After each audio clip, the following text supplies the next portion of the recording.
We've convened this morning to review the President's proposed budget for the Department of Interior. And Secretary Haaland, it's a pleasure to welcome you back for your first budget hearing before the Committee of Secretary of Interior. The Interior Department has dual and sometimes conflicting responsibilities. On one hand, the Department is responsible for managing and protecting our national parks, wildlife refuges, the public lands, and providing for outdoor recreation, which has become increasingly important. At the same time, the Department is responsible for managing public lands and offshore resources to responsibly develop the energy and mineral resources that we need to maintain our energy independence. It's with that dual mission in mind that we should be reviewing priorities contained in this budget request. At a high level, the President has requested $17.6 billion in appropriations for the Interior Department in fiscal year 2022. That represents an increase of $2.5 billion, or 17% over the current enacted level, and a sharp contrast to the 16% cut proposed last year by the previous administration. The budget includes new mandatory funding provided by the Great American Outdoors Act, which was signed into law last year.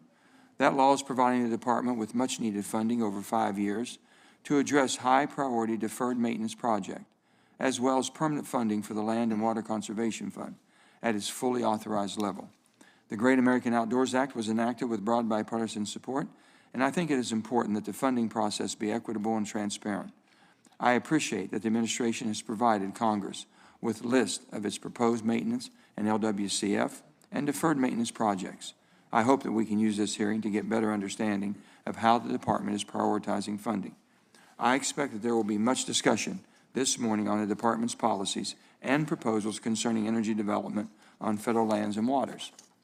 In January, President Biden issued an executive order pausing new oil and gas lease sales on federal lands and waters to allow time for a comprehensive review of the program. While I've supported the administration's desire to pause lease sales to make sure the American people are getting fair returns for our shared resources, we are now well into the early summer timeline when we were told the review would be completed. I also understand that a federal judge has issued an injunction against the administration's pause, although I expect that decision will be appealed. In any event, we need a plan to move forward with responsible oil and gas leasing, both onshore and offshore, to maintain our energy independence. I look forward to discussing this in further detail with Secretary Haaland later in this hearing. I'll turn now to a constituency that is near and dear to my home state. Coal miners have made tremendous sacrifices and have done the heavy lifting that powered our nation to greatness.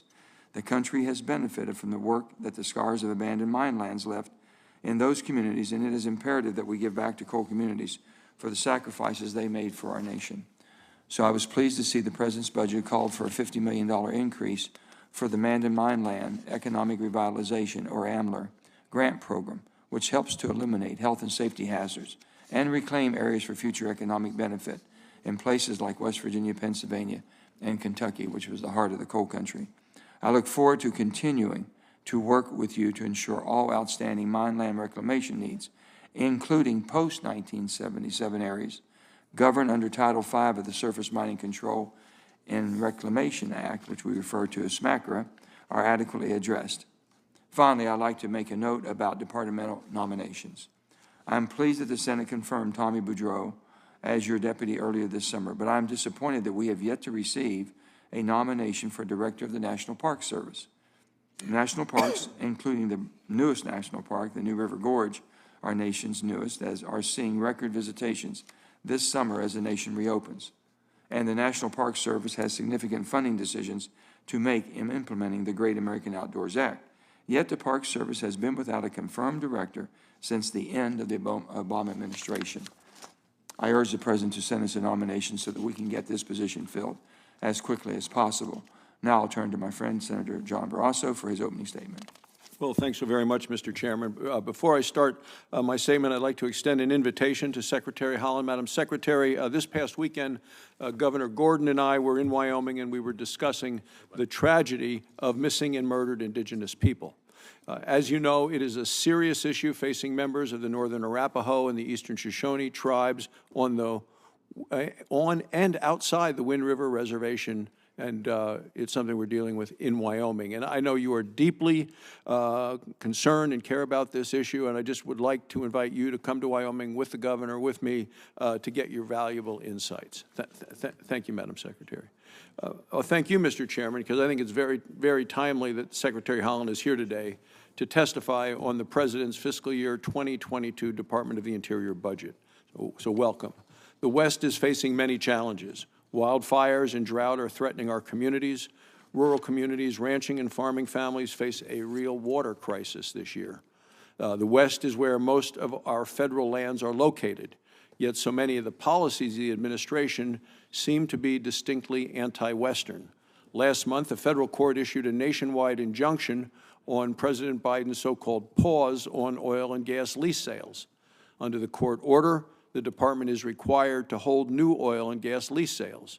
To date, it has not noticed any new oil and gas lease sales.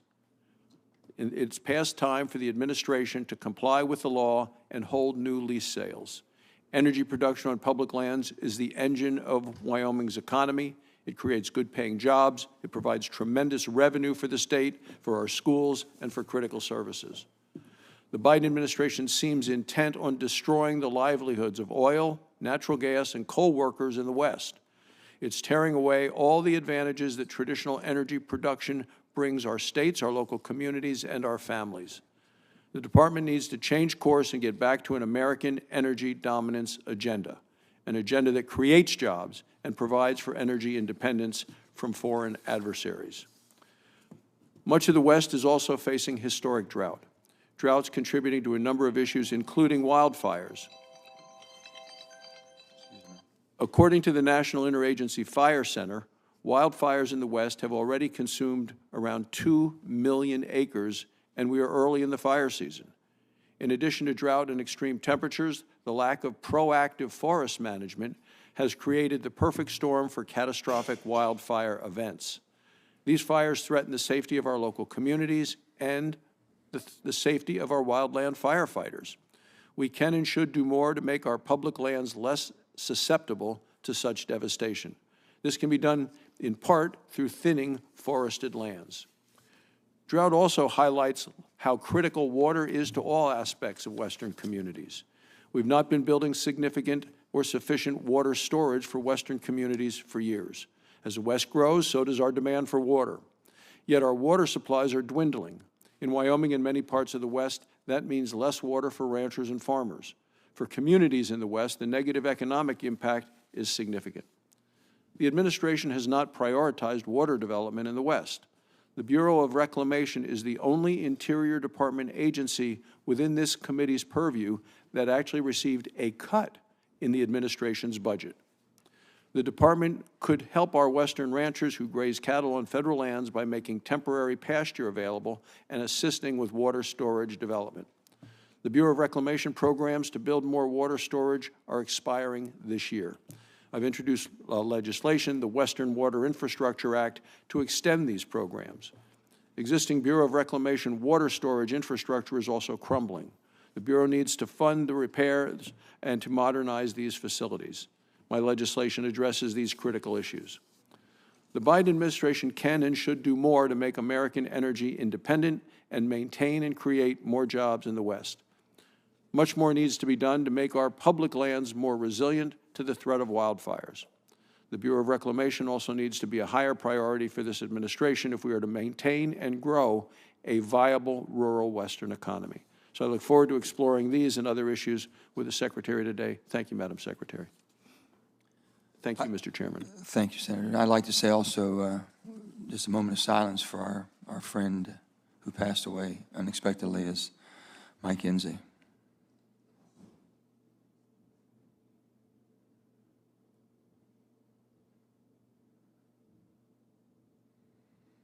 Thank you all. And thank you, Mr. Chairman, for the nice sentiments for Senator Enzi, who was a friend, colleague to so many of us.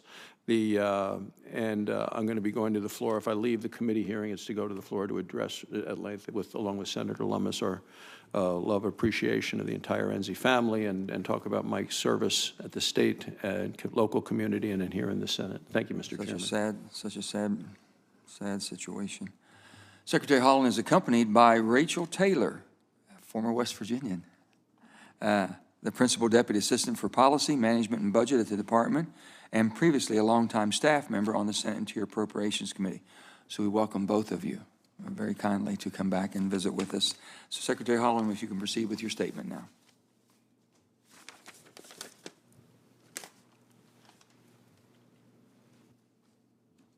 Okay, sorry, I couldn't tell it was on. Chairman first, and ranking member and members of the committee first, let me offer my condolences for your loss. I'm very sorry. I read the article this morning, and I'm just so sorry for your loss. Chairman, ranking member Barrasso, members of the committee, it's an honor to be here with you today on behalf of the Department of the Interior. It's deeply meaningful to me as the first Native American Cabinet Secretary to be here on the ancestral homelands of the Anacostan and Piscataway people speaking before you. This committee plays an important role in the success of the Department of the Interior and our many programs. The work that Congress has done on a bipartisan basis to support priorities such as the Great American Outdoors Act, wildland fire, tribal programs, has been integral to the ability of the Interior to meet our mission, and it has had profound impacts on the lives of Native Americans and Alaska Natives in communities across our country. And in that spirit, I come before you today to present the fiscal year 2022 budget and to talk about how we can work together to ensure the department is ready and to meet this moment. The 2022 budget reflects the important role Interior will play to accomplish the administration's goals to move our country forward during this unprecedented time. The President's budget responds by proposing $17.6 billion in discretionary investments in Interior, as well as legislative proposals to implement the American Jobs Plan. The programs you see reflected in the budget request lift up the President's goals of addressing the climate crisis, providing much-needed resources to tribal nations, restoring balance on public lands and waters, advancing equity and environmental justice, investing in a clean energy future, and creating good-paying jobs. I will walk through a few high-level details now, and then I look forward to discussing the details with you. First, the budget supports partnership programs that will advance the America the Beautiful initiative, our administration's effort to conserve 30% of U.S. lands and waters by 2030 through locally led and voluntary projects. The request also allocates the full mandatory funding for the Land and Water Conservation Fund, a program I care deeply about as a member of Congress and am thrilled to help direct as Secretary, and it includes $86 million for the Civilian Climate Corps initiative. All told, the budget includes unprecedented investments to address the climate crisis, including more than $1.9 billion in new funding toward conservation, clean energy, climate science, and fleet modernization. This includes an increase of $133 million to accelerate and expand activities that support clean energy deployment across federal lands and waters. It includes more than $300 million to support fuels management activities to reduce the risk of wildland fire, funds to help prevent wildfires from taking hold, growing in severity, and threatening communities and resources. The budget request prioritizes investments in science, including $200 million in new funds that will help to understand climate impacts and make better decisions about how to mitigate, adapt, and increase resilience across the landscape and in our communities. It also provides $300 million to support the President's Reclamations Jobs initiative and clean up legacy pollution by plugging orphan oil and gas wells and cleaning up abandoned mines. And it includes major investments for Indian country. The budget includes $4.2 billion across all Indian Affairs programs, which is $728 million above fiscal year 2021 levels. This includes a focus on strengthening tribal sovereignty, including a proposal for $150 million to reestablish the land consolidation program with the Bureau of Indian Affairs. This request also includes important increases for tribal public safety and justice programs, including $16.5 million for programs like Interior's Missing and Murdered Unit that address the missing and murdered Indigenous peoples crisis.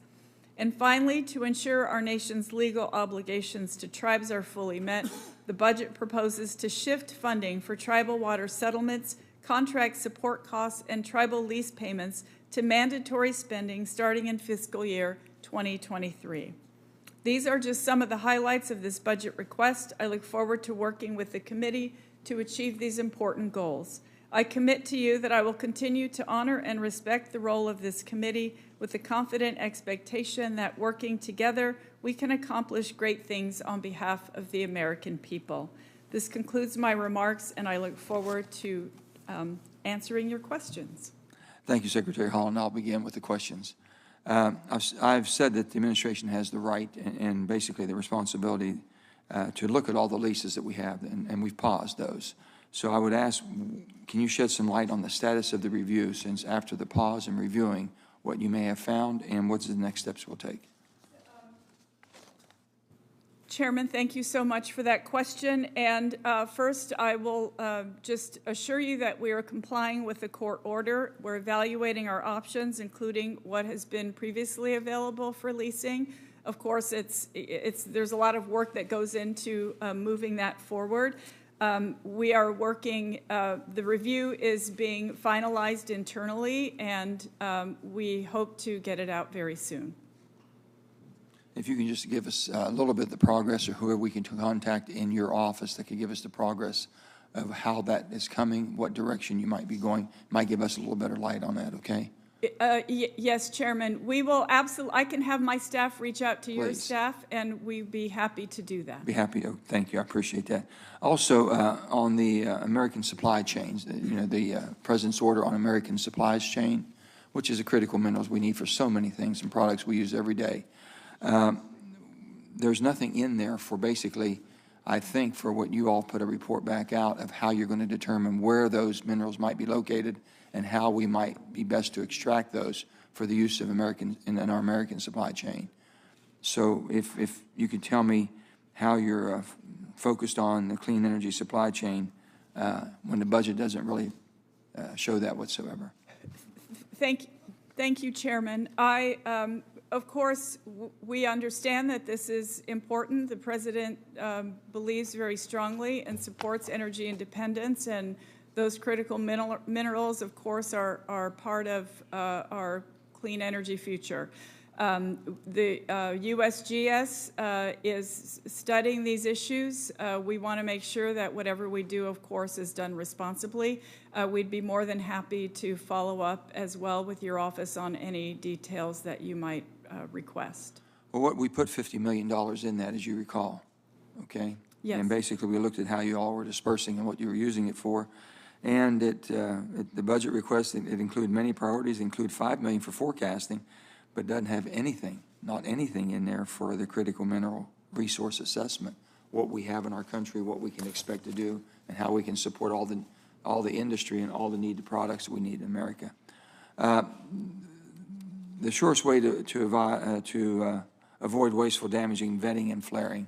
So this is venting and flaring on public lands. On private lands, most of the methane is taken off because it has value to it. Mm-hmm. But on the public lands, we found out the impediment of not taking and why they're continuing to flare, which we think is harmful, dangerous, and wasteful, is because they can't get permits for pipelines that take that product to market.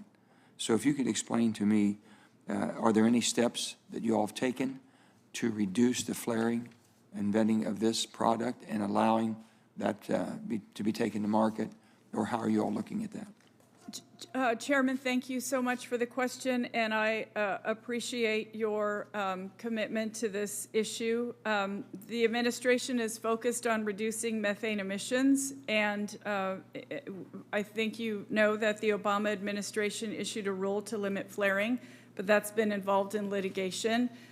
So we know that that's part of protecting taxpayers. And so and the environment, of course, we'd be happy to fill you in with further details, but it is definitely a priority. We'd be happy to sit down with you, because we can only tell you what we know is that basically they cannot get a permit to build a pipeline to take the methane off. We have the technology. We do it in the private sector. We do it all over the East Coast because it is a valued product. But out west, they're not doing it, and then we are getting condemned for flaring, which is very lethal to the environment. And on the other hand, we can get it to market. So we're going to have to either adapt a policy that we can get that product to market, or you'll never do any more leasing if flaring is going to be the criteria. That's my only comment on that. Fewer than 2 weeks ago, the committee reported out a bipartisan infrastructure bill in which we authorized $19 billion to reclaim abandoned mine lands and orphan gas wells. Also, Senator Heinrich brought to our attention that the horrible condition of hard rock mining.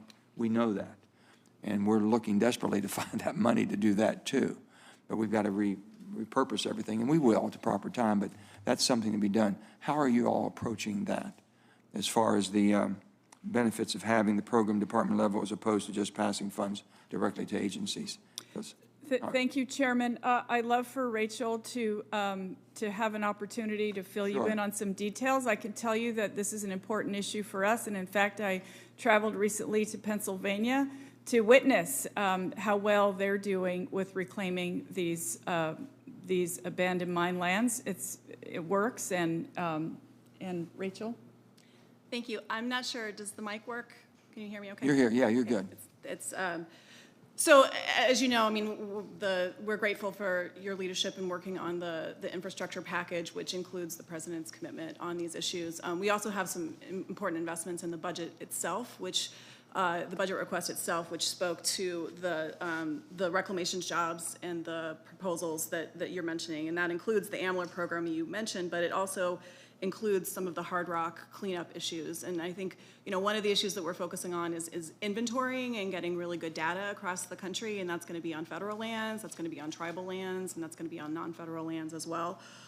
So we definitely have investments that are tailored towards that. And what we had envisioned is that we would have a centralized program that would help sort of roll up all the priorities across land management agencies, so we could look at the highest priorities on the federal family side, and then we would provide assistance to states and tribes so that they could deal with the hard rock mining cleanup as well. So we are continuing to engage on this issue and appreciate the priority that you mentioned. Along the mining issue, my time has expired, but on the mining issue, I'll tell you that there's a bigger problem basically with the bonding companies post-SMACRA.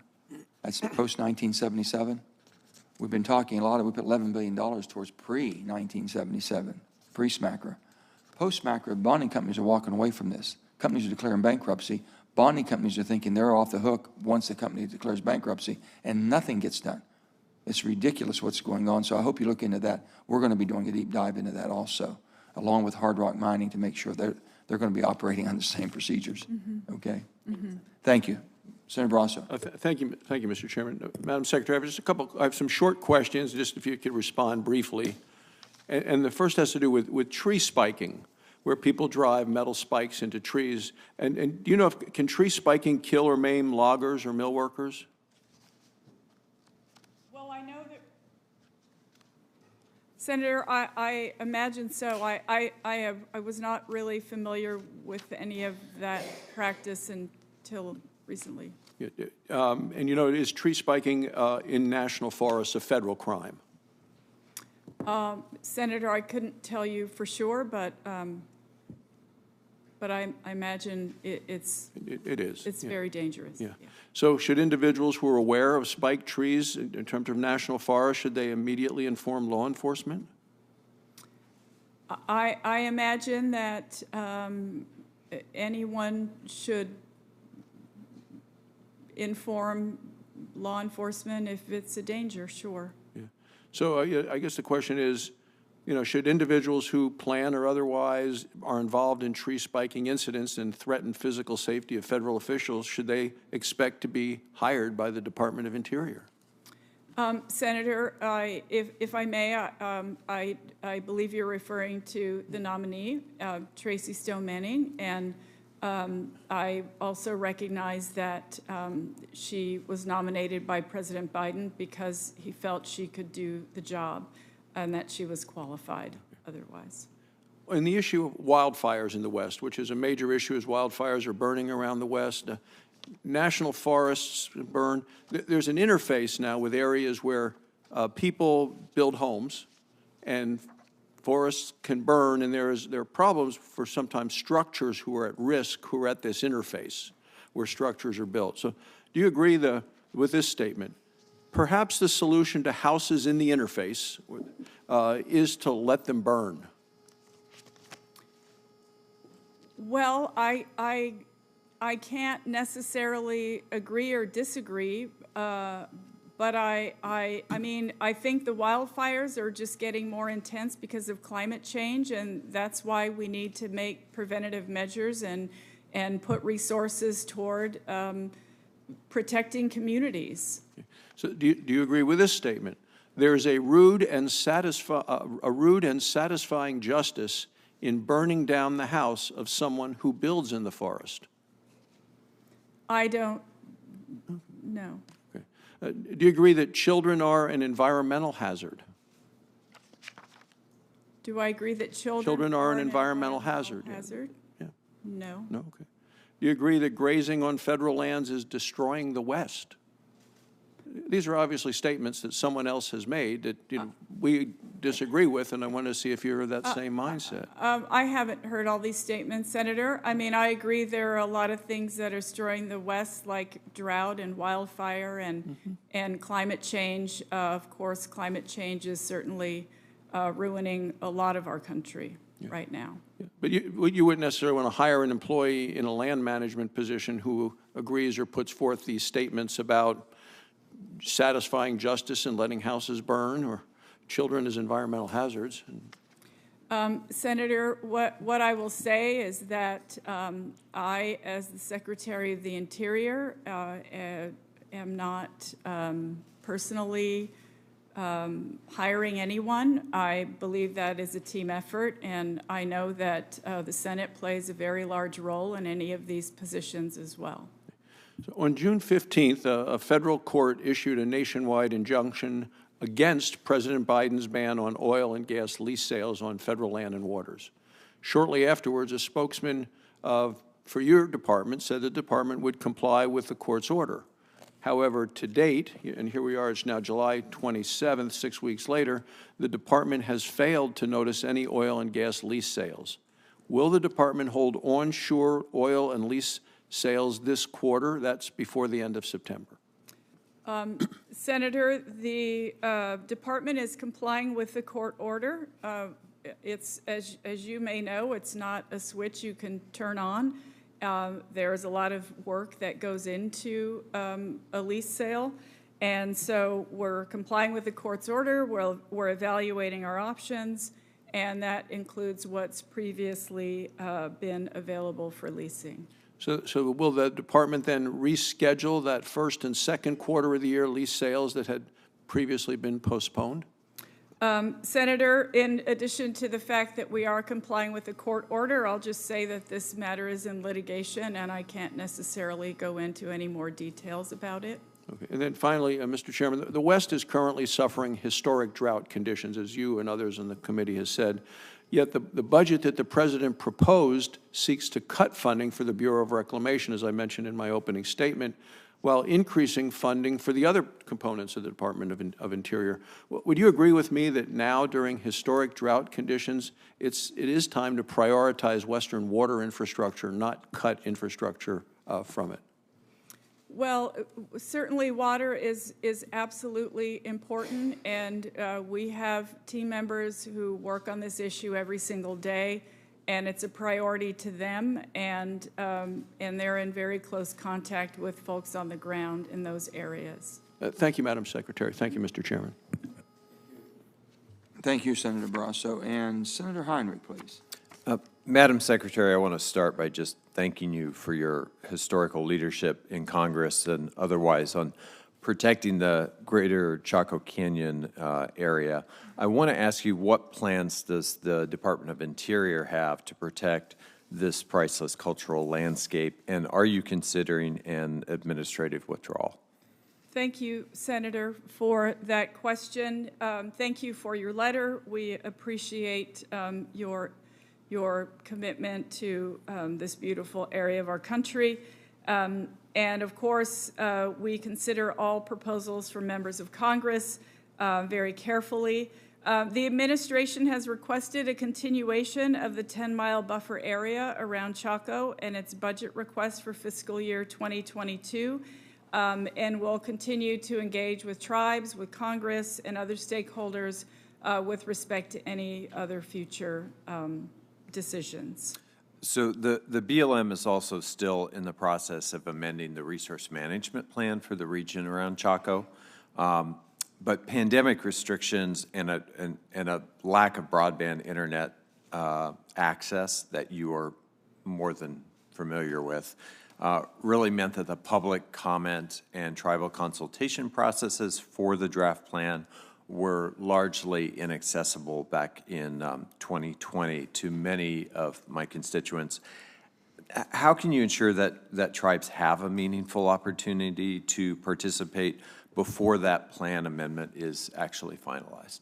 Thank you, Senator. And tribal consultation is a top priority for our department and for this administration. And in fact, our Principal Deputy Assistant Secretary for Indian Affairs, Brian Newland, will be in Chaco Canyon, I believe, tomorrow. He intends to have meetings with tribes. He's meeting the chairman of the All Pueblo Council of Governors there and having meetings with other folks and stakeholders on the ground. So we will make sure that we use whatever method is best for that action. Because yes, we have to meet them where they are. I appreciate your efforts there very much, because those efforts were not evident with the previous secretary, and he and I discussed this at length, and it seemed to make absolutely no difference. So I appreciate your effort and those of Brian as well. One of the budget challenges at the Department of Interior has been the historic lack of investment in law enforcement. There are only about 15 law enforcement officers right now for New Mexico's millions of acres of Bureau of Land Management land. That lack of funding often leads to looting of priceless cultural resources and a host of other problems. So are we spending enough on law enforcement? Senator, thank you for the question, and I have firsthand experience with this issue, so I completely understand, and it's not certainly not just in New Mexico, but I met with tribes when we were in Colorado, and they're experiencing the same issue, 3 officers for a large swath of Colorado. I would maybe ask Rachel if she can shed a little bit more light on the budget issue here, but want you to know that it's a priority for our department. Thank you, Madam Secretary. I mean, I think that sets out the issue well. Obviously, our law enforcement officers have an enormous amount of land to patrol and varied resource challenges on the ground to address. I will say that one of the primary investments that we're making in this budget speaks to the tribal resource for public safety, which has been really important. There's a 13% increase across the board in public safety programs within BIA, which is definitely in need of additional resources. And that's going to have funding that's going to implement increases across the board to tribes. It's going to have some targeted increases to deal with the recent Supreme Court decision from the McGirt case. We have the resources that the Secretary mentioned earlier, which is a $5 million increase for the missing and murdered endangered indigenous people exercise, and there's some additional resources for tribal courts as well. So it's definitely hope to. Thank you for those investments. I think they're incredibly important. Madam Secretary, is there a link between climate change caused by our over-reliance on fossil energy sources and the wildfires that we're seeing in the West? I'm not a scientist, Senator, but it certainly does appear that climate change has everything to do with the wildfires that we're experiencing in their intensity. Thank you. Thank you, Senator. Senator Lee. All right.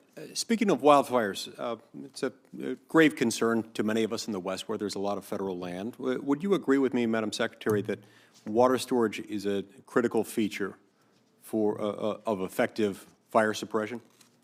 Senator, we believe that there are a lot of tools in the toolbox to fight these wildland fires, and we want to make sure that we can use every single one of them. Including that one.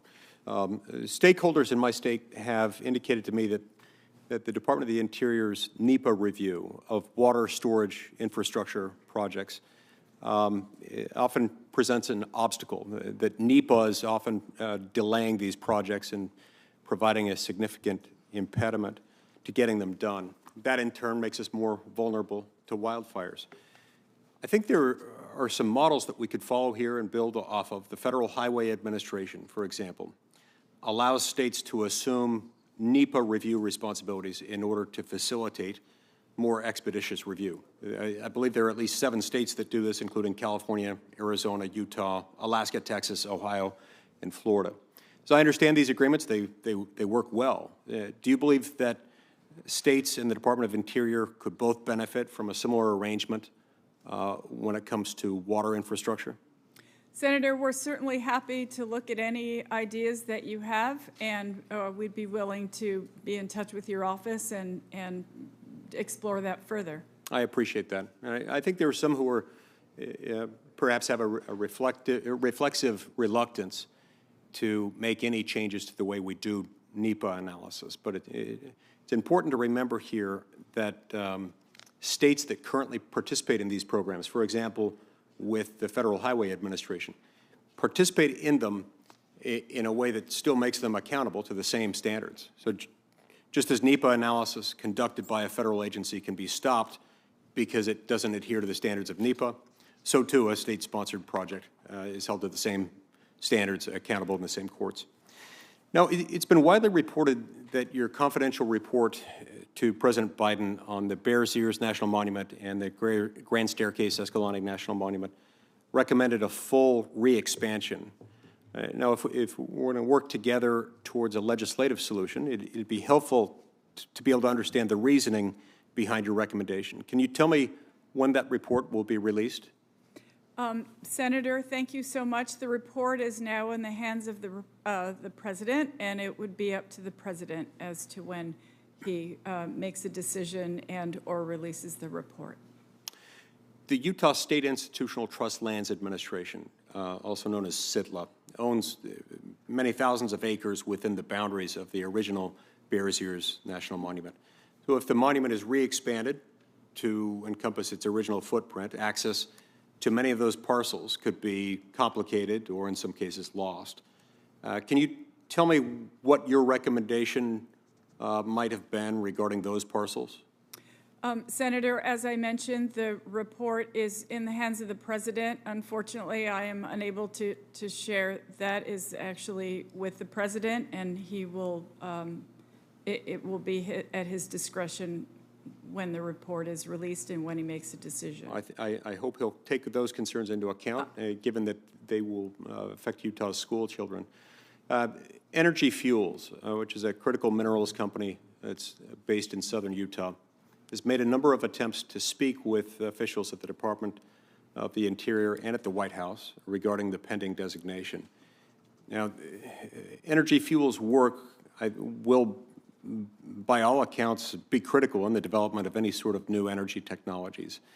And I suspect you would agree that with so few of our critical minerals being produced domestically right now, it's critical that we work with stakeholders to ensure their success. Can you please see to it that, that it's addressed and that they get substantive responses to their questions and concerns? Absolutely. A White House official recently stated that the nomination of Tracy Stone Manning to head the Bureau of Land Management was, quote, a massive vetting failure. Do you agree with that characterization? Senator, I don't. I know that the President nominated her because he believes she is qualified, and I believe she is too. Now, at the time she was nominated, were you aware that Ms. Stone Manning had previously told a newspaper that she, quote, could have been charged with conspiracy were it not for per agreement with the U.S. Attorney, close quote. No, Senator. Okay.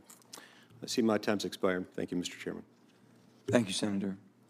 Now we have Senator Hirono.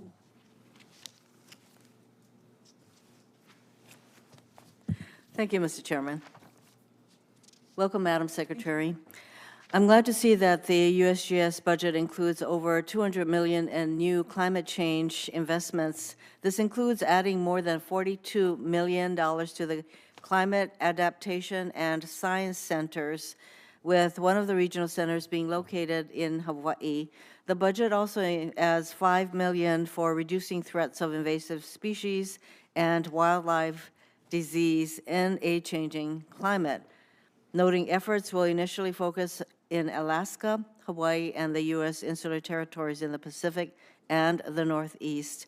And the budget also adds $5.4 million to the tools supporting conservation planning, monitoring, and projection budget to expand activities in Hawaii, Alaska, and the U.S. territories to map and model past, present, and future landscape conditions.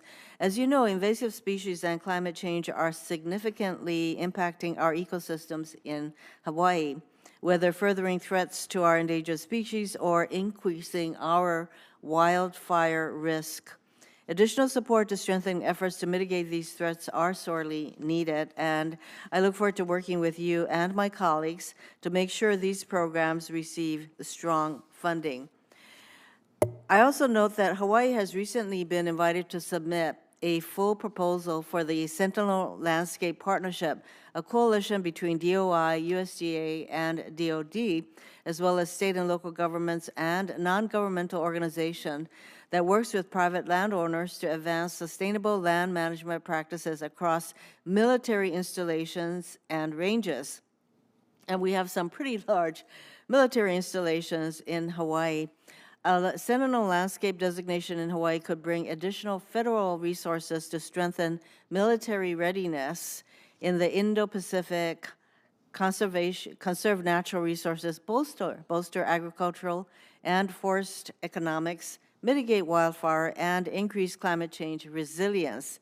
A Sentinel Landscape designation in Hawaii is a very unique opportunity, and only 7 landscapes in the nation have received such a designation. As DOI is part of the coalition, I would like to express my support for Hawaii's proposal and look forward to learning the review committee's final selection. So this is a public pitch for Hawaii's submittal. Then I want to get to the National Park Service. The fiscal year National Park Service budget also makes some important investments in Hawaii. This includes over $6 million for land acquisition at Haleakala National Park and Pu'uhono'ua o Honaunau National Park through the more fully funded Land and Water Conservation Fund, thanks to the Great Outdoors, American Outdoors Act. It also includes funding for the Advancing Racial Justice and Equity for Underserved Communities initiative to help Hawaii parks better engage Native Hawaiian communities by providing for full-time community liaisons to support all Hawaii parks. And state activities include facilitating Native Hawaiian participation in park planning, programming, operations, recruiting, and outreach. And as a Native American yourself, I think you really understand the need to engage Native communities in what the federal government is doing, what the National Park Service is doing. So I'm glad to see the Park Service making this effort to better engage the Native Hawaiian community, and look forward to working with you and MPS on this. And then I actually am coming to a question. Increasing visitor diversity in public lands, and there's been assessments that our parks are not accessed by minority groups, other populations, and so I would think that the department would benefit from data relating to the diversity of visitors to our national parks. And what, if any, obstacles does the department face in collecting such data and measure visitation by racial and ethnic minorities to public lands? And how can the department and this committee work together to expand recreational opportunities on federal public lands to underrepresented populations? Thank you, Senator. That is absolutely an important question and something that we support wholeheartedly. Increasing the ability of underserved communities to use our public lands is absolutely a critical focus of this administration. We will absolutely work with you and any senator on this committee to move the needle on that. And if Rachel has anything to add, I would welcome her to add as well. Just to amplify that, as you probably know, the president issued an executive order early on in the administration that challenged agencies to think about the equity issues within their programs.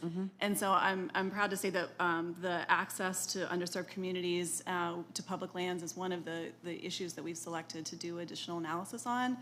And so we're in the process of doing that right now and looking at the barriers that we're finding and looking at the data collection issues, which you mentioned. Obviously, you want to succeed, you need to measure something. So, so we're committed to working with you and would be happy to keep you abreast as the effort moves forward.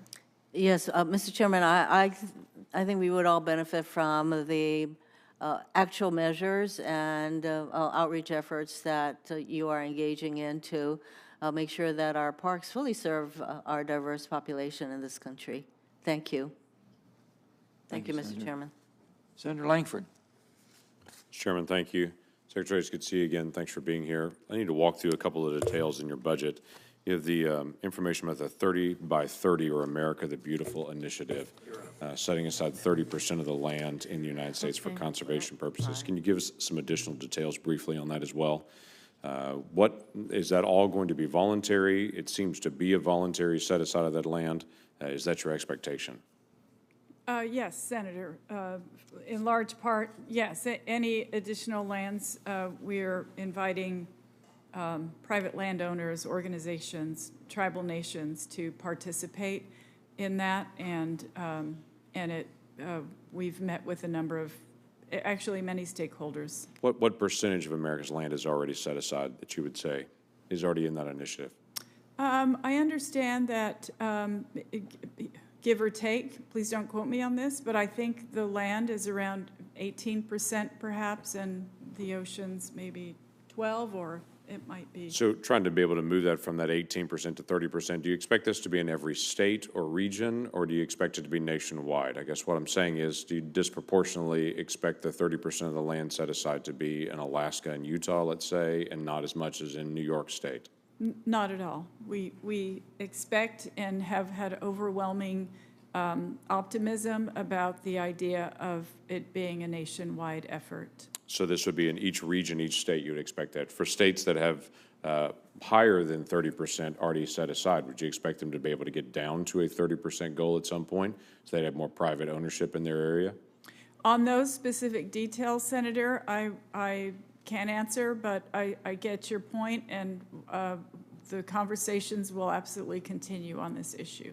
So, but you do expect it to be voluntary? That is correct. Yes, for private landowners, for ranchers, for farmers, for Right.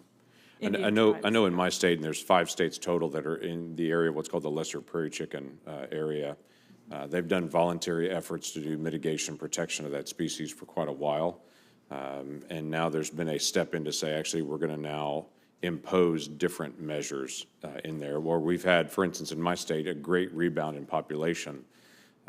There seems to be an assumption now that's not enough, that in other areas, it's not recovering well, but in your area, where it is recovering well in my state, there's still going to be kind of a heavy hand to be able to reach in and to impose this. So what started as voluntary measures is now seems to be flipping over to mandatory measures for that, which is pretty disheartening, obviously, for folks that have done voluntary measures for a long time and have seen tremendous recovery of that species, to try to work, excuse me, to get it off of the endangered species or threatened list. That's pretty disheartening to be able to see that. The landowners in my area, excuse me, are asking for an additional 6 months to say, allow us to comment, allow us to show the information. There's data that's coming out literally right now while Interior is making their decision on what to be able to do. There's an annual study that's coming out, and that study is present. They need a little bit of time to be able to present it to everyone and say, don't take what's voluntary, suddenly turn it to mandatory before we can hand you this information. Is that a reasonable request, you think, for them to get a few more months in time to be able to hand over all their final information to you? I will certainly take your request back, and we will absolutely consider it. As I said, you know, we're open to ideas and your feedback. They're not trying to be unreasonable. They're just trying to say, hey, you're closing this down before I can actually hand you this information. That is unreasonable to them. They're looking for a few more months of time to be able to hand over the final report so they can show you what's actually happening in the population count there. The leasing activities, we've talked a little bit about this already, about the leasing activity that's stopped. And then now a court has said you can't just keep this stopped indefinitely. You had mentioned earlier, hey, it takes a while to be able to restart it. When will that restart? Senator, we are, as I said, we are working on it right now. We're complying with the court's order right now. Will it take a year? Will it take 3 months? Will it take, give us a guess. I think I will say soon. So in this quarter? Soon, I can't answer that specifically, but as I said, we are working on it, and we're happy to stay in touch with you as we make the progress. So there's just an expectation that when a court order stepped in and said, hey, this is not legal to just stop this indefinitely, that there's an actual going to be progress made towards this. We know there's an interim report that's coming out. We don't know when that's coming. Do you have an update of when the interim report is coming out? As I said, we're finalizing it internally at the moment, and I can't say specifically, but I can say soon. It's in its final stages. And you'll expect a final report after that interim report?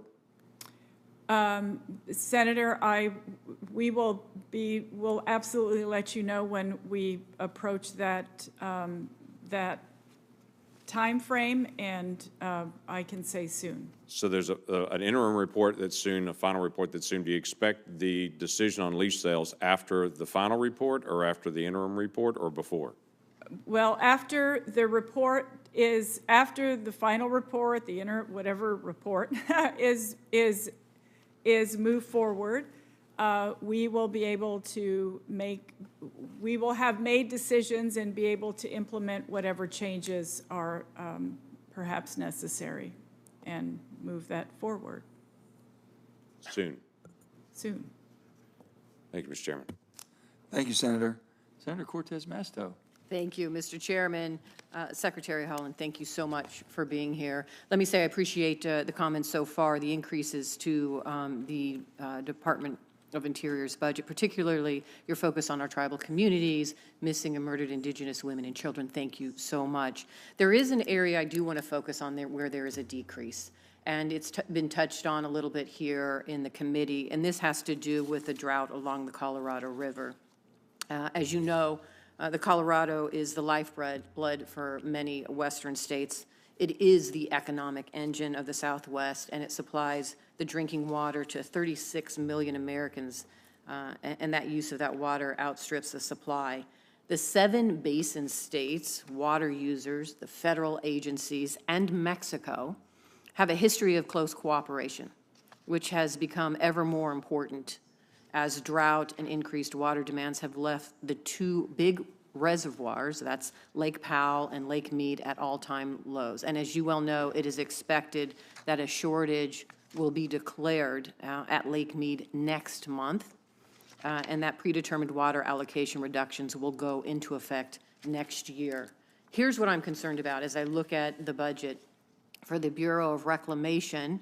It shows that for the fiscal year 2022 request, there is an 8% decrease in the budget for the Bureau of Reclamation, and particularly when it comes to water and related resources, those water and energy management and development line item resources, there's a 7% decrease. So can I ask you, how does the Department of the Interior ensure long-term reliability of the Colorado, particularly when we're focused on drought? We are seeing more wildfires in the West than we've ever seen before, and particularly in Nevada. Just in 2020 alone, there were 800 wildfires, and we need water to fight these fires as well. Please talk to me how the department intends to help us address this drought issue when there is a decrease in the budget for the Bureau of Reclamation. Senator, thank you so much for the question, and you're absolutely right. It's incredibly important. I'm going to let Rachel answer that so she can give specific details. Thank you, Madam Secretary, and thank you so much for the question. I think one point about the budget, just to set the stage, is, you know, we view the budget as the whole budget, which includes the discretionary funding. It also includes the amounts that were provided through the President's American Jobs Plan, which the committee is now working to act upon. So I would say, you know, your concerns are well noted on the discretionary side. You know, the committee has taken the President's Jobs Plan and expanded it much further to a larger water infrastructure proposal, which, you know, obviously reflects the gravity of the need on the ground. I mean, certainly what's playing out in the Colorado River Basin, we're seeing it in basins across the West. The Secretary referenced all of the tools in the toolbox approach, and so I think that is the ethos that we're bringing to the table, is that we are willing to look at the individual solutions everywhere, and I know that we want to work with this committee to make sure that we're putting the resources on the ground where they're going to have the most impact. So just so I understand, you're hopeful that in the American Jobs Plan and legislation we still have to pass that will address some of the concerns that I just talked about when it comes to drought and what we are hearing here about preserving the water along the Colorado. Is that right? The President's proposal had strong investments, and I know Congress is looking to... Let me talk about one of those, because I do want to bring it up. We do need bold solutions, and that's why I introduced the Large-Scale Water Recycling Project and Drought Resiliency Investment Act. It establishes a competitive grant program within the Bureau of Reclamation for large-scale water recycling projects that have a total estimated cost of at least $500 million. I talked about, and the bill authorizes $750 million for the program. This is necessary. These types of bold programs are necessary to bring new water into the system. And there is a partnership already between Nevada and Colorado just on one large-scale project alone. And so I am hopeful that the administration, the Department of Interior, you will support this type of legislation, because this is the time for us to think bold and big, and this is the time for the federal government, the states, Mexico, all of our partners along the Colorado to really start working together to address what we know and have concerns about, which is the drought that we see in the western states now. So I'm hopeful you'll be there to support this legislation and many other innovative ideas. Thank you very much, Senator. And of course, always willing to work with you. Thank you. Thank you. Thank you, Senator. Senator Hyde-Smith. Thank you, Mr. Chairman, and thank you, Secretary Haaland, for appearing before the committee today to talk about these important issues. And I'm really thankful that we were able to discuss some of these concerns about a month ago in the Appropriations Subcommittee hearing on Interior. However, it is concerning to me that many of the questions and concerns my colleagues and I brought up in that hearing still lacks answers today, such as over the oil and gas leasing ban. And as you are well aware, a federal court judge ruled the pause on new leases unlawful. Yet there's been no response or action taken by your department to follow the law. I'm aware that the interim report, which is said to include initial findings on the status of the federal conventional energy programs, are outlined, and other recommendations for Congress is going to be released. But I just feel that this committee needs answers today, and it certainly deserves transparency. So with that, I'm going to go with my questions. I'd like to discuss the report that your department is set to release. For clarification, is this report a final report or is it an interim report? Senator, thank you for the question. And the report that we are set to release is an interim report, and it will be released soon. But it's totally an interim report. And does this report bring the department into compliance with current law? We are actually in compliance with the court order currently. We are complying with the court order right now as we speak. The department is working. As I mentioned, there's a lot of work that goes into even having a lease sale, and so they are complying with the court order now, today. So the ban has been released? I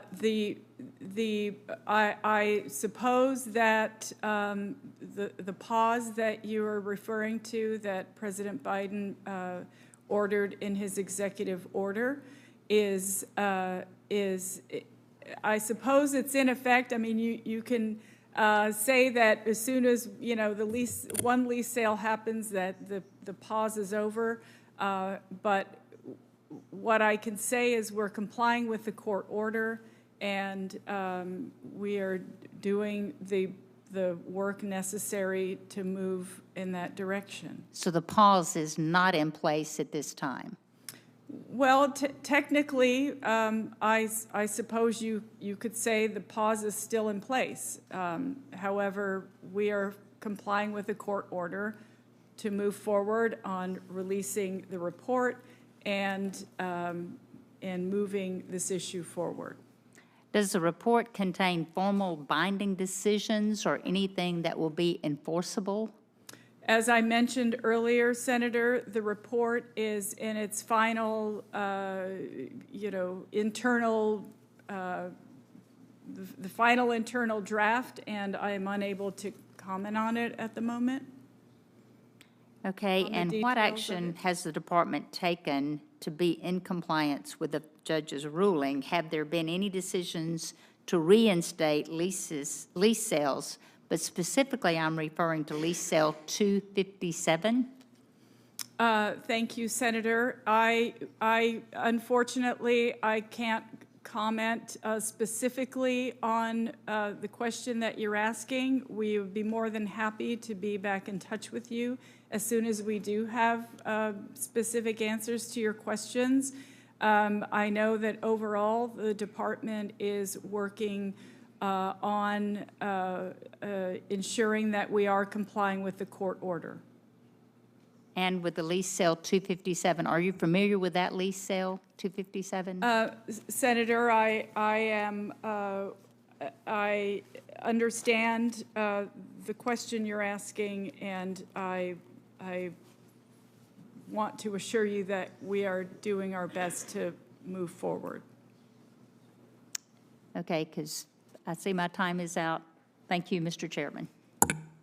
Thank you, Senator. Senator Hickenlooper.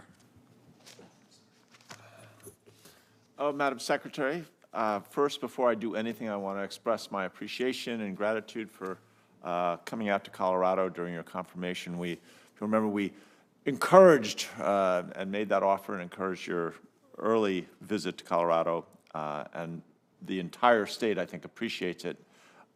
We talked about public lands, the CORE Act, wildfires, and I thought again and again we saw genuine bipartisanship, and I know a lot of people in Colorado were impressed that we had Republicans and Democrats and independents and everyone at those meetings, all working for that sense of clean air, clean water, and public lands.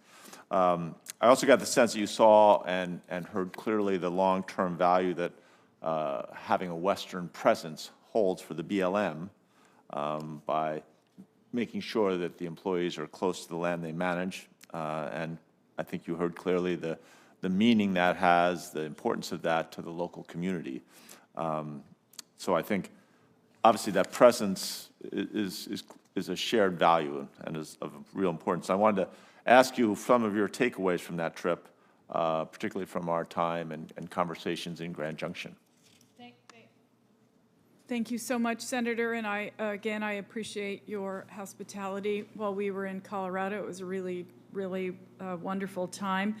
And of course, I was thrilled to have opportunities to have those meetings. We met with the staff, both in person and through and remotely at the BLM headquarters. We were happy to be with you during the public meeting as well. I think my takeaways are that we need to come to a decision fairly soon. It's important for folks to be able to know and understand what their task at hand is, and the way we do that is just to make sure that folks are, can hunker down and know what they're doing. So we're taking all those. I got more comments by staff through email by the time I got home. And so we're looking at all of those and sort of assessing all of the comments that we heard, and just appreciate that opportunity.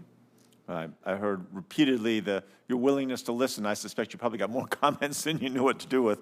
I would be remiss if I didn't put in that additional plug that when that transfer of the BLM headquarters took place to Colorado, has been a lot of discussion about how poorly it was done, and in many ways, certain of the processes which were enacted seemed to actually create unhappiness and were designed to get people to leave the BLM and to make it less functional. And I think that I want to make sure that I reemphasize that has nothing to do with Grand Junction and the appreciation of that community and the relationship that community has developed with the BLM over this past year, and what a great sign that is for the relationship of the West with the BLM, where most of the land is. Let me switch to, anyway, I don't want to belabor that point. I know we pretty much everywhere we went in Colorado, we talked about the BLM, I think. Anyway, as we discussed also, too many underprivileged communities grow up without any access to outdoor spaces.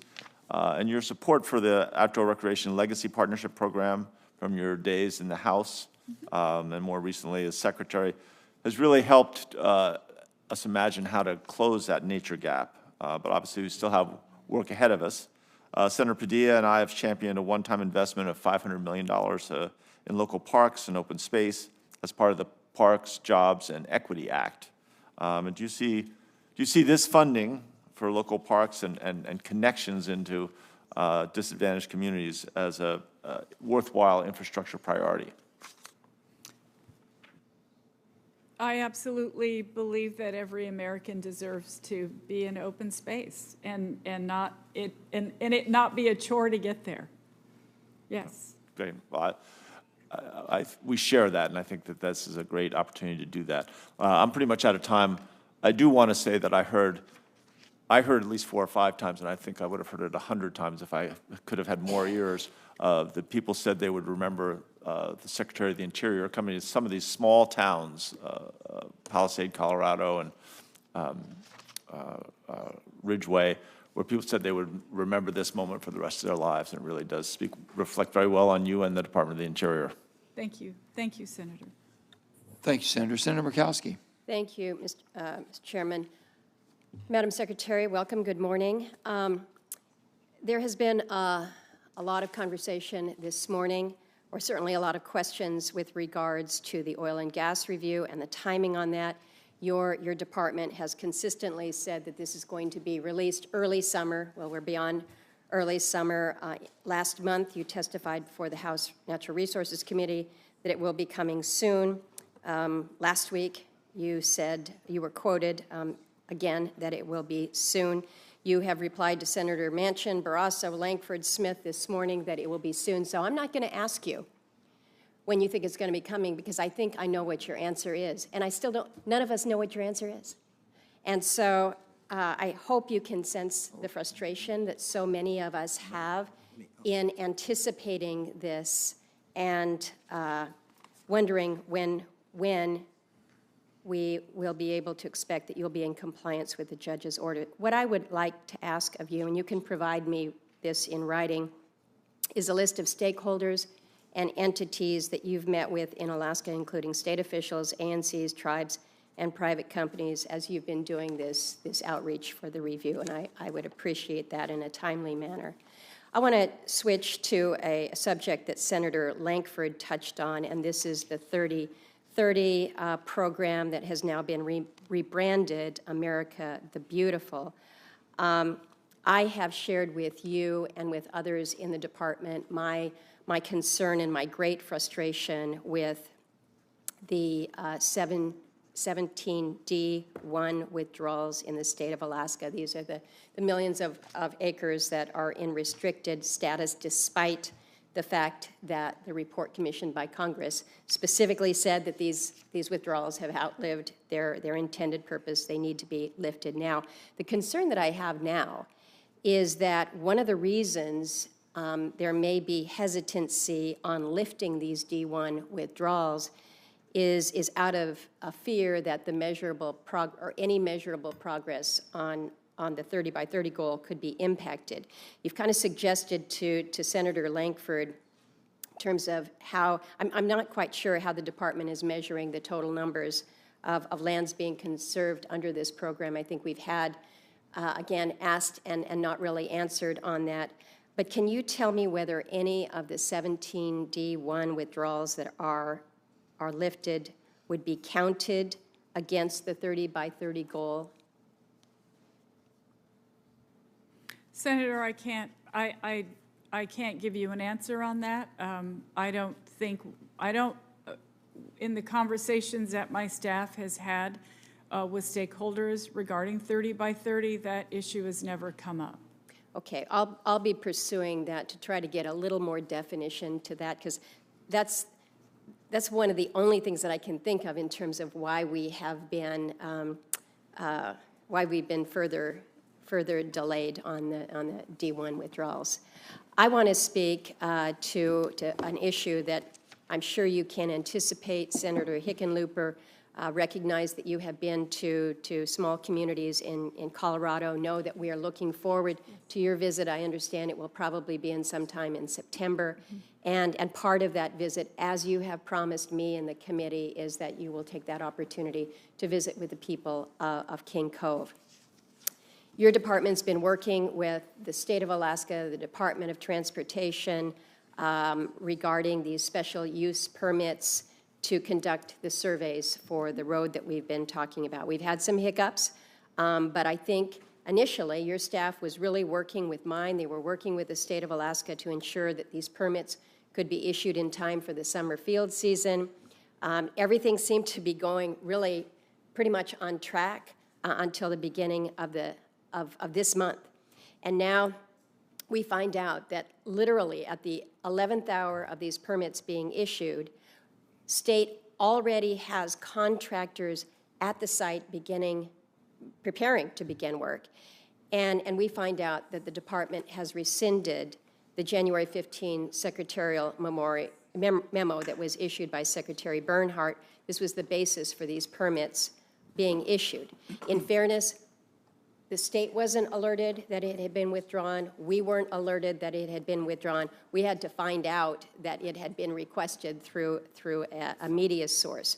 So now the department is shifting this whole process for these permits by telling the state that Fish and Wildlife now needs to do a refuge compatibility analysis and minimum requirements analysis, which may require public comment and review.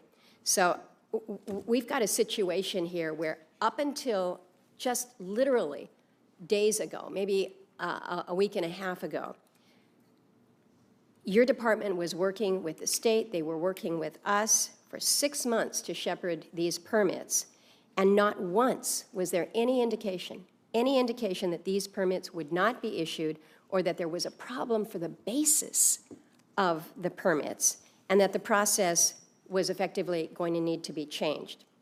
We haven't been given any reason why the process would be changed for issuing the permits or why the limited use of helicopter would now be denied, even though helicopters have been used for survey work in the refuge previously. So I just have to ask the question, what is going on here?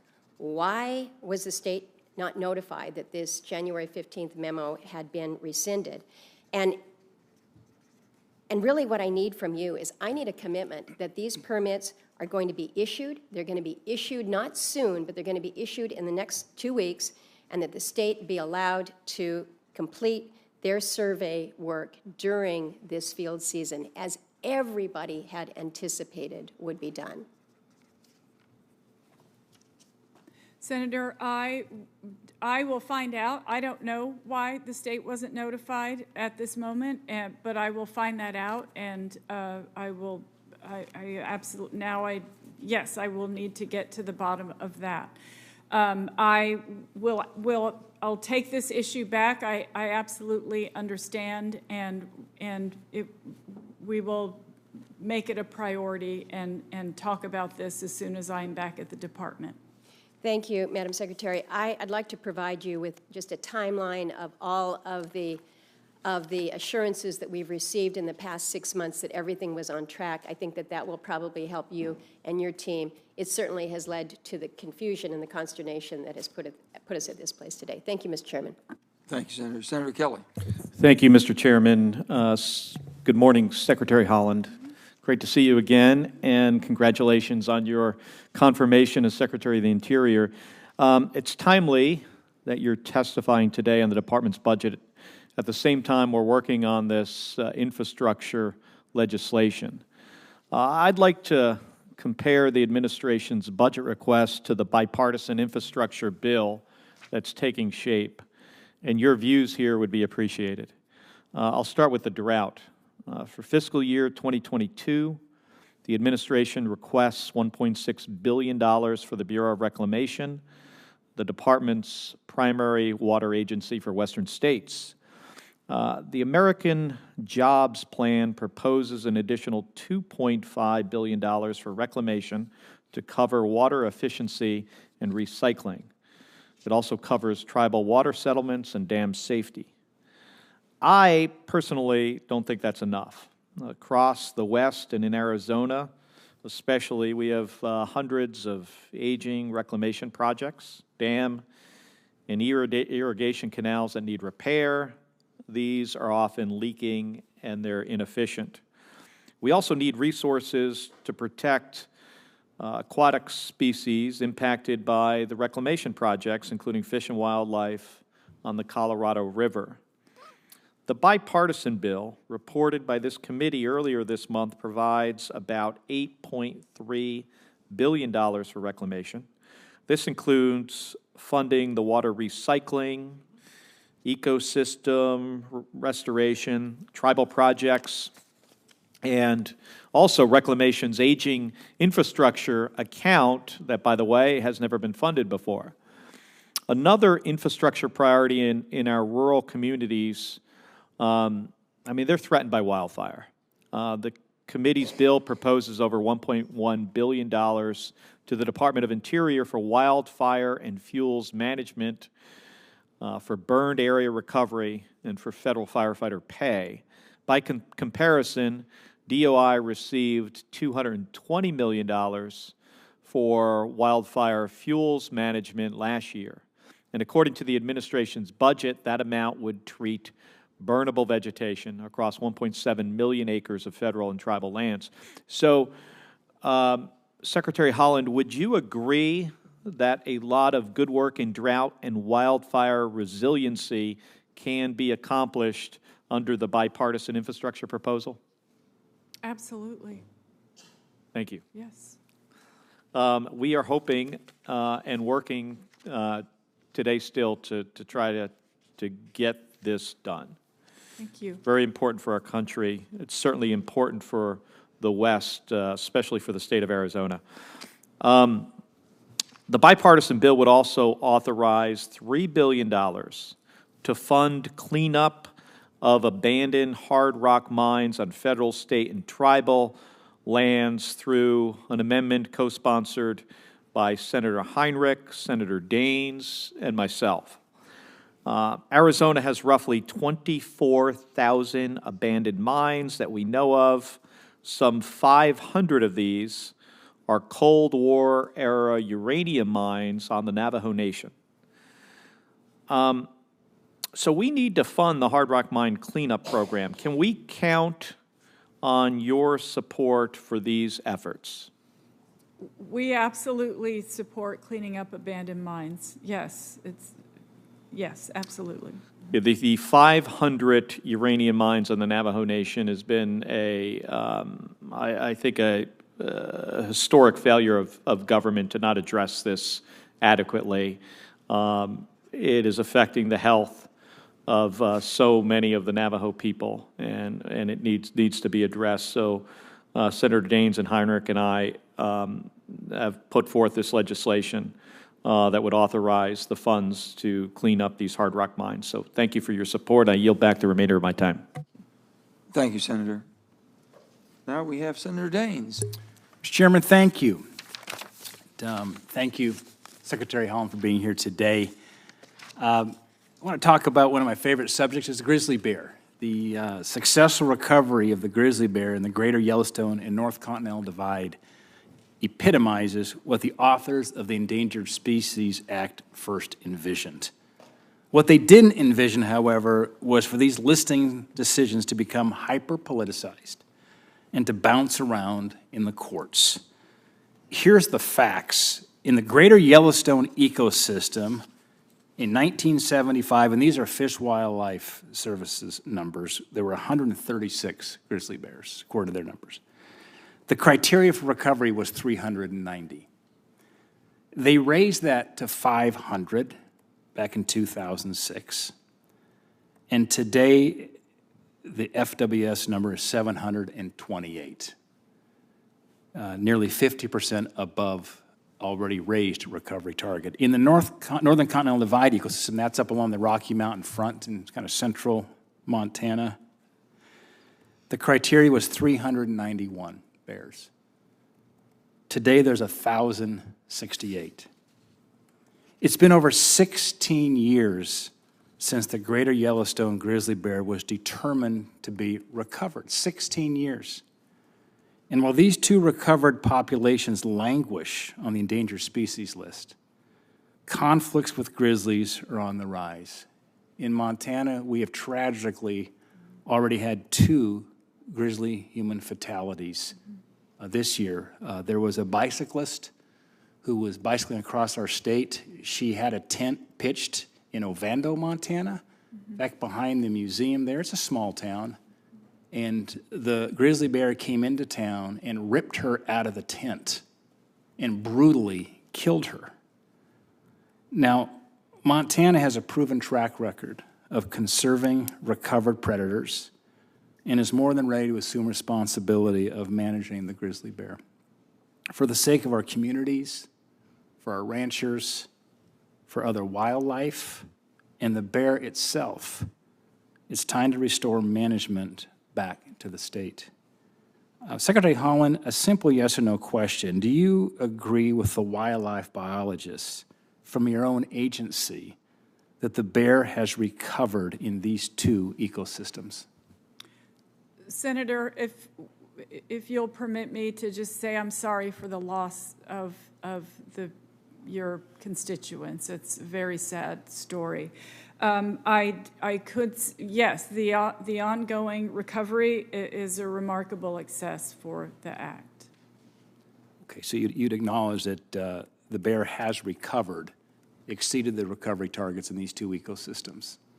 It sounds like the Endangered Species Act has done what it was meant to do. I think that's exactly right. We would heartily agree with that.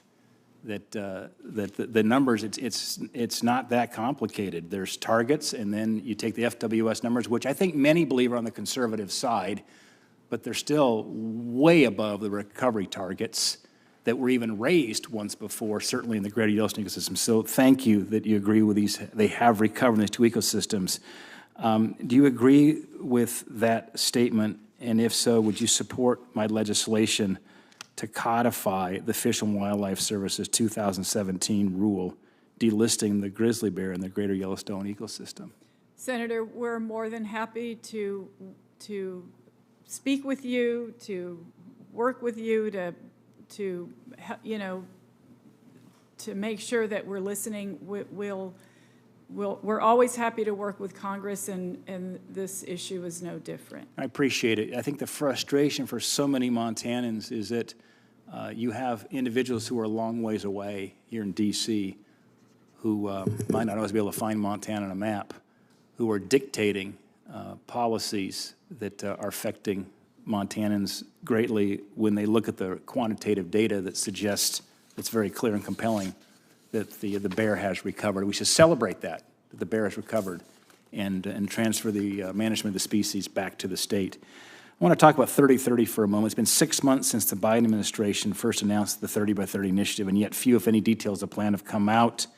The administration said it's going to be locally led, it's going to incorporate working lands, but anybody with a public lands background knows that there are multiple environmental and land planning laws already in place to ensure this is already the case. Secretary Haaland, I asked you a similar question during your confirmation hearing, but I'd like to try to see if we can get a clearer answer.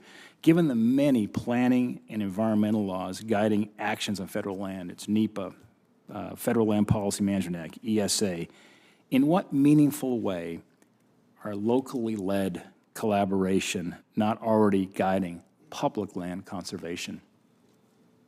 Well, I believe very strongly that a lot of locally led folks are participating in conversations about our public lands, and that's why we've been careful to ensure that we are bringing those folks to the table for this issue as well. Right. Mr. Chairman, I'm into extra innings here. Thank you for your grace, and I'll turn it back to you. Thank you, Senator. Senator Marshall. Thank you, Mr. Chairman, and Secretary Haaland, welcome back to the committee, and congratulations to you on your successful nomination. We know we're going to have a lot of fun working together and just look forward. We'd agree on so many goals together. Yeah, probably two hot spots back home are the size of the federal budget and 30-30. Your budget is asked for an increase of 17%. That's $2.5 billion. Do you see, is there plans in your budget to take some of that monies to implement 30-30, and what does that look like to you all? I appreciate the question, Senator, and thank you also for the card that you sent over to my office. I appreciated that very much. With respect to 30 by 30, of course, we have felt that it's a collaborative initiative. We hope that many people, private landowners, or organizations, farmers, ranchers, will all participate in that. And we have done much to ensure those conversations move forward. With respect to details on that, I would love to ask for Rachel's help, and she can perhaps provide more details. Hi, Senator. Thanks so much for the question. I mean, we have spoken this morning already about how the initiative itself is in development, including what methods are going to be used to measure success and sort of what the shape will be going forward. I think to the point about the locally led conservation, there's two pieces to it. One is that we do want to have a better data collection across landscape levels to see how lands are being managed and conserved. And so there are some resources within the U.S. Geological Survey budget that support ongoing efforts to support databases to look at land cover. The other issue is the partnership programs that are so strong in the department. I mean, 30 by 30 amplifies longstanding programs, state and tribal wildlife grant programs, joint venture programs in the Fish and Wildlife Service, and this is how we're reaching into some of the partner programs on the ground. So my question was, do you think that you'll be using that extra $2.5 billion to purchase lands? So the land acquisition budget right now is funded through the Great American Outdoors Act, which fully funded through that. So that is our acquisition budget, which is done through the mandatory. When it comes to CRP and other conservation programs, within your concepts of 30 by 30, will this all be voluntary, or will folks be forced to participate? It's intended to be voluntary and locally led, and to pull in programs. You mentioned a USDA program, and we're looking across landscapes and at different federal partners as well. Okay. Secretary, I'd like to go back to the Endangered Species Act, and forgive me if you've answered this already, but how do you measure success? How do you see success You know, the grizzly bear is one example. The lesser prairie chicken is another example where when there's been private government partnerships, we've seen some success. And of course, Mother Nature and rain helps a little bit as well. We know very well how to get on that list. How do we figure out how to get off the list? Senator, I know that the Endangered Species Act is guided by, to a large degree, by science, and of course, the data and the science are certainly important in making any of those determinations. We have to add in another factor for so much of what we do, and that is climate change. We have seen how devastating climate change has been to the West with respect to the drought that the severe, extreme. I don't know how many more adjectives we can find to describe the type of drought that we're experiencing in the West right now. And so all of those factors, part of it, of course, is making sure that they have the habitat that they need. And in some places, yes, species are doing better than they are in other places. So taken as a whole, that's the job for the scientists, and we listen carefully. Okay, forgive me, last question. Let's go back to CRP.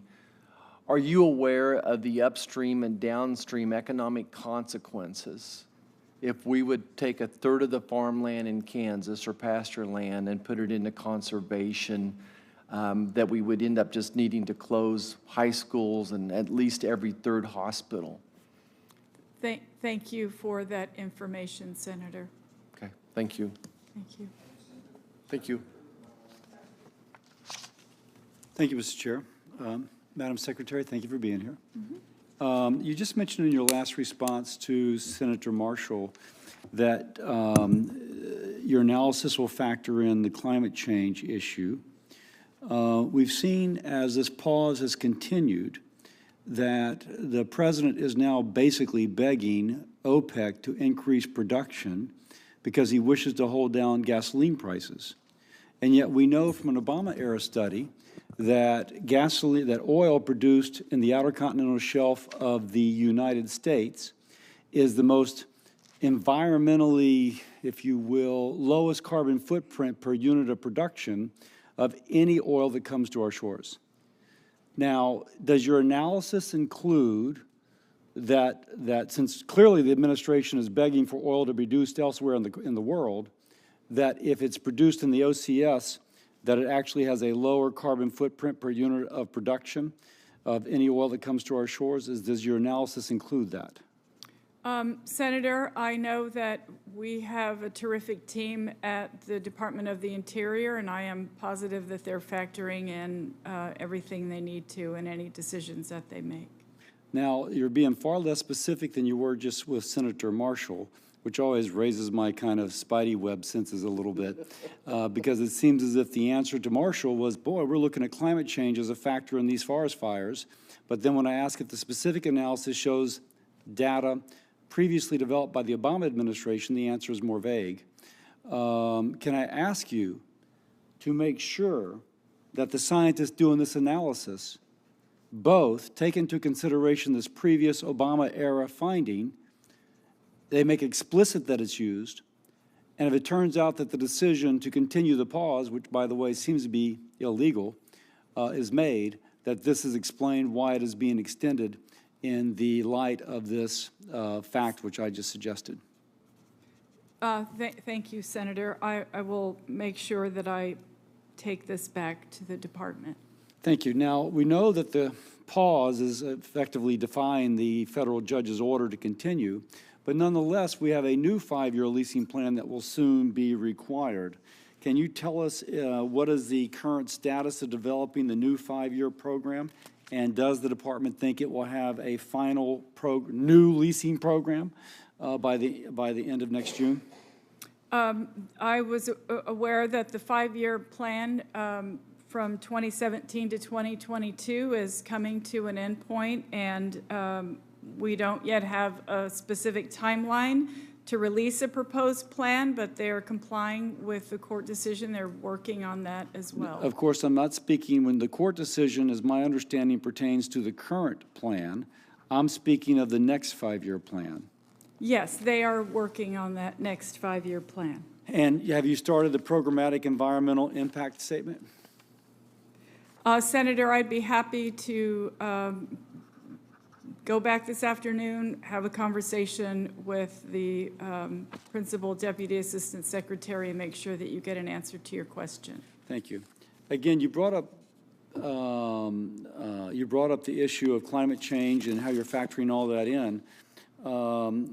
During a recent hearing of the BOEM director, Ms. Amanda Lefton, suggested that if we, my words, not hers, but that if you leave it in the ground, you're going to decrease demand. That seems, again, a little bit. Now the administration is begging OPEC to increase production, improving OPEC nations' economies, while at the same time they're pausing development in our lands. There's a heck of a lot in there that the American worker should be angry about. But what are your thoughts on the need to influence demand in order to reduce climate change risk? Should we leave it in the ground? Senator, as I've said in my confirmation hearing and many times since, the gas and oil industry will go on for years to come. I don't see an end. I get that, but that's not my point, really. The question is, because clearly Valero can import oil from Venezuela or from OPEC. Venezuela is part of OPEC, but from the Middle East, as opposed to bringing it onshore from the Gulf of Mexico. So they'll be in business. The question is, are we going to produce the oil with our environmental standards, which are the best in the world? Are we going to produce it with those of nations which take less care for emissions and which currently the administration is begging for them to increase production? So again, just to put a point on it, does it decrease demand if we do not produce U.S. oil?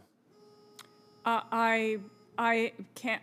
I wish I were an economist and could answer you in all certainty. My understanding is that if we move forward with our plans to create green energy opportunities for our country, that there will likely be less demand. Not quite the answer, but I will not belabor. I yield back. Thank you, Mr. Chairman. Secretary, thank you for being here today. We appreciate it. I've talked to you before about the Mandan Hidatsa-Rikara Nation in North Dakota, and they produce about 300,000 barrels of oil a day, and much of that goes through the Dakota Access Pipeline.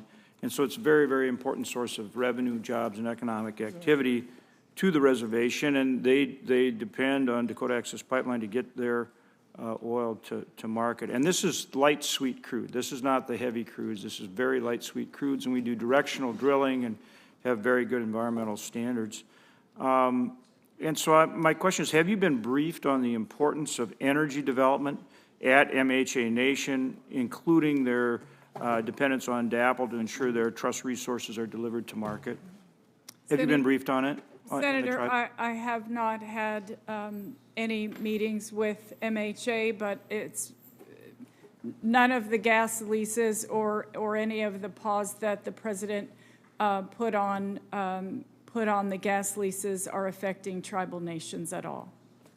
Right, but I just want to make sure you're aware of their energy development and that you have had briefing on. I am aware that tribes do develop natural resources. Well, and even your own state, you know how much oil and gas development there is in your home state of New Mexico. Yes. And are you committed to working with the MHA Nation to make sure that they can continue their efforts and the importance to them of it for their economy?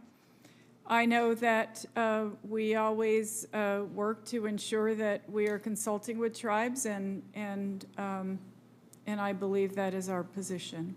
In regard to the moratorium that the administration has placed on oil and gas leasing, when will the department resume scheduling lease sales? Senator, in answer to your question, we are complying with the court order currently, and they are.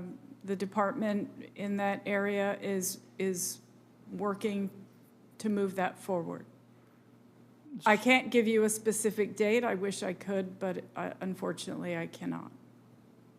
Do you think that the uncertainty that creates has hindered the development of domestic energy resources? I would like to just point out that, as you know, and I have said many times, the pause was on new leases, not existing leases. There are thousands of permits and leases available right now for production.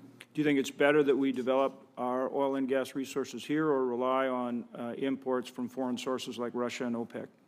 Well, as I've mentioned also many times, that this industry will go on for years to come, and we will absolutely do our job as best we can. I don't know if this situation exists in New Mexico, but I would guess it does. In a lot of cases in North Dakota, we have privately owned minerals, or maybe even minerals owned by three affiliated tribes on the reservation. And at the same time, we have minerals that may be owned by BLM or some other federal entity. And there'll be no surface ownership by the federal entity, no surface ownership. In those cases, those minerals are held up from development, those private minerals, because of the federal moratorium, and there's no surface ownership. Do you think that's fair to those private owners, which could be Native American owners? Senator, I would have to get you a specific answer for your question, and we'd be happy to send that to your office. But it's something you might be willing to look into just on the basis of fairness? Yes, of course.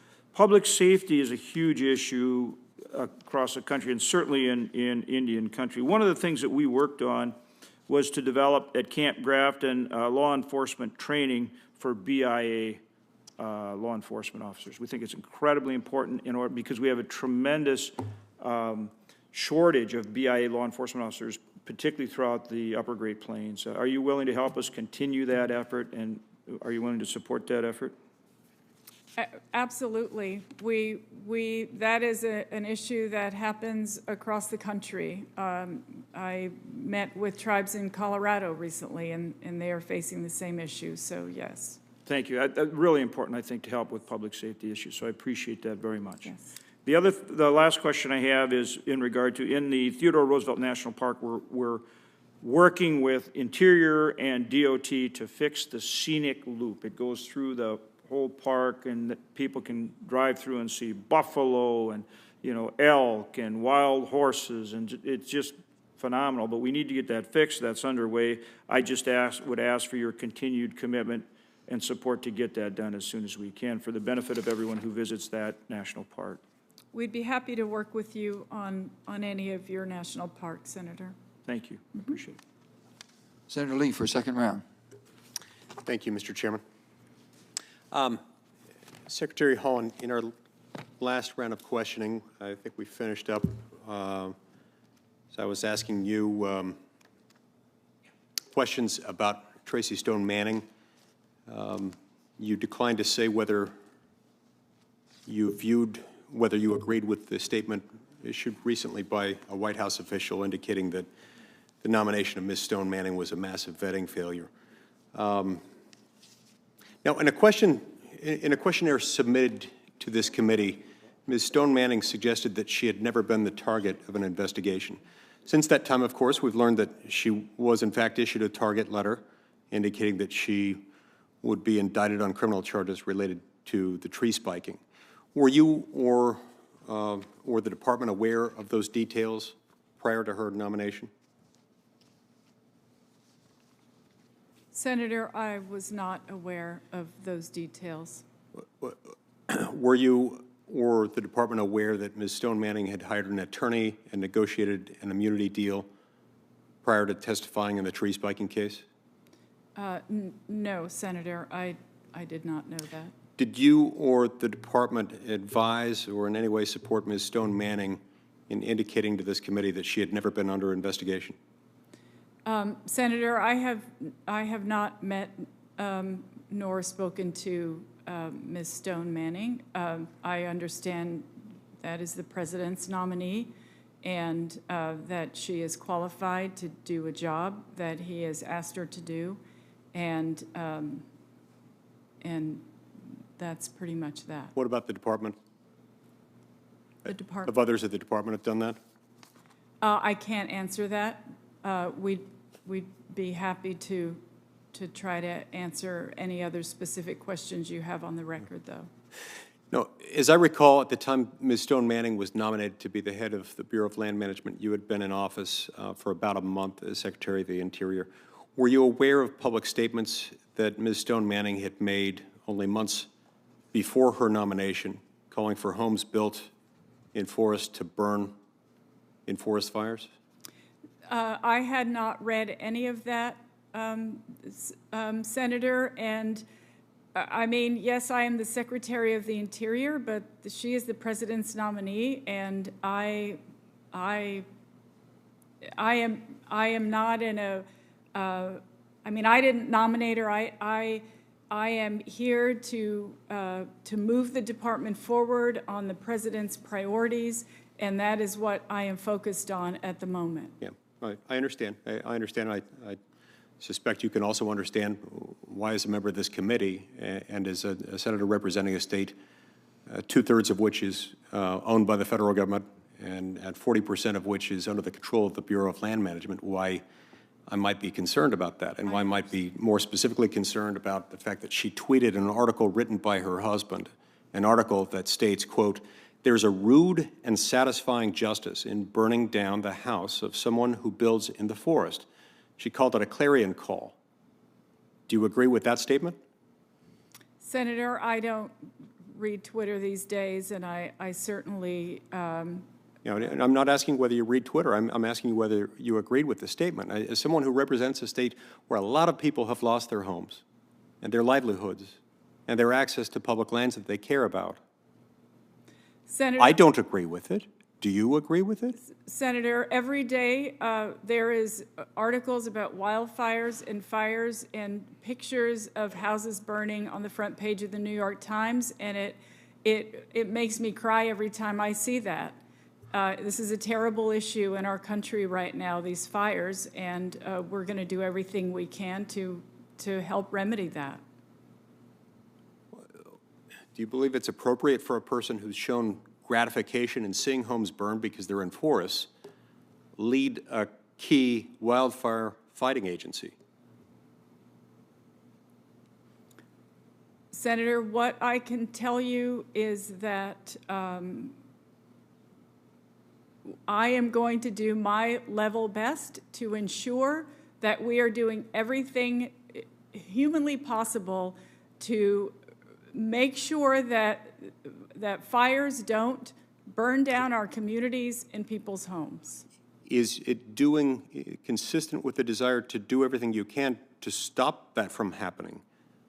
Want to be consistent with that objective that you've just described, which I appreciate, to put someone in charge of it who's expressed gratification over seeing people's homes burn. Now, and she has espoused beliefs that livestock grazing, allowing livestock to graze on public lands is, quote, destroying the West.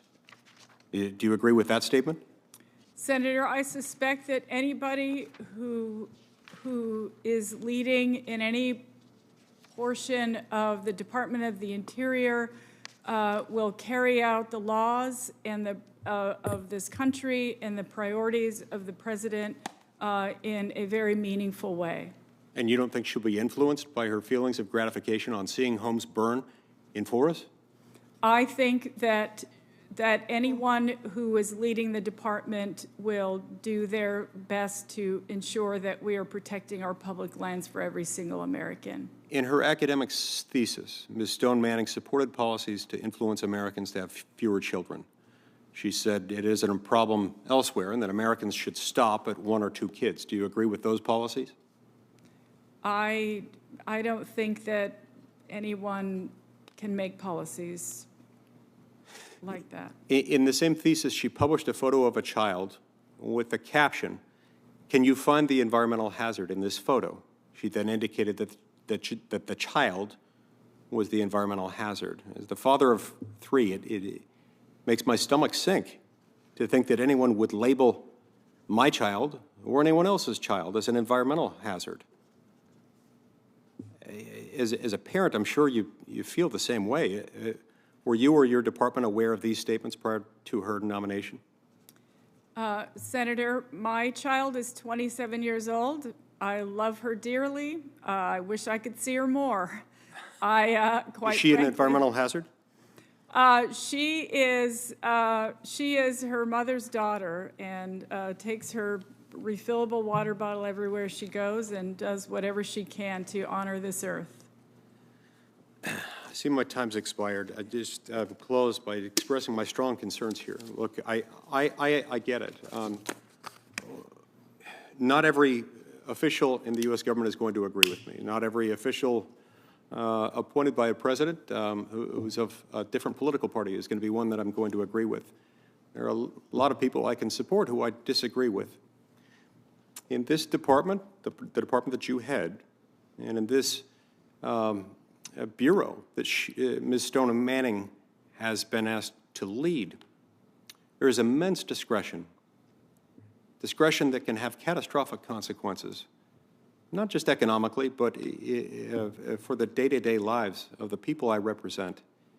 That discretion is, in many cases, as a practical matter, almost unreviewable. Sure, court challenges can happen, but from one day to the next, there are a whole lot of those things that are really ultimately up to the discretion of the director of that office. I'd urge you and other members of this administration to reconsider whether this is an appropriate choice. It is not. Thank you, Mr. Chairman.